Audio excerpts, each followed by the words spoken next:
செங்கோட்டையனை ஏன் தேர்ந்தெடுக்கலைன்னா அது இப்போ நான் சொன்ன காரணங்கள். இவங்கெல்லாம் ஜெயலலிதாக்கிட்டையும் எம்ஜிஆர்கிட்டையும் பெருசாக இருந்தவங்க நாம் சொன்னதை கேட்க மாட்டாங்க, நம்மளை கமெண்ட் பண்ணுவாங்க, நமக்கே உத்தரவு போடக்கூடிய இடத்துல இருப்பாங்க. நீ என்னம்மா சொல்கிற, எங்களுக்கு தெரியாதா அப்படின்னு கேட்பாங்க. அதனால தான் அவங்களெல்லாம் அவங்க ஒதுக்குனாங்க. ஒதுக்கிட்டு இருக்கிறதுலையே சொன்ன பேச்சக்கூடிய ஆளுன்னு சொல்லி இவங்கெல்லாம் தேர்ந்தெடுத்து யாருன்னு பார்த்தாக்க பன்னீர்செல்வம். பன்னீர்செல்வம் அதை நிரூபித்தார். உங்களுக்கே தெரியும்.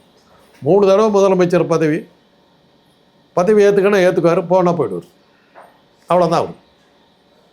இப்போ அந்த பதவியை பிடிச்சி வச்சுக்கிட்டு அதில் எப்படி ஒட்டிக்கிறது அவருக்கு தெரியலையே.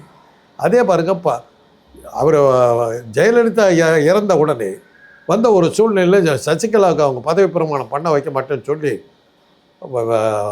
பாஜக அழுத்தம் கொடுத்து சசிகலா வெளியே அனுப்பணும்னு சொன்னோம். மிரட்டின உடனே நமக்கு அடிமையாக இருப்பார் நம்பிக்கிட்டு தான் எடப்பாடி பழனிசாமி கொடுத்தாங்க. எடப்பாடி பழனிசாமி உங்களுக்கே தெரியும், கண்டிப்பாக சசிகலாவை காலை வரைக்கும் உள்ள உட்காந்துட்டார். இன்றைக்கி இருக்கிற சூழ்நிலையில் 10 தோல்வி பழனிசாமின்னு பேர் வாங்கிட்டார். ரெட்டை எலெக்ஷன் இருந்ததுன்னா தோக்கடிக்க முடியாதுன்றதுங்க. சின்ன அதிமுகவில் சீட்டு கிடச்சிருச்சுன்னா வெற்றின்னு நினச்சாங்க. ரெட்டை இலையை காட்டினா போதும் ஓட்டு, அதுதான் நிலைமை.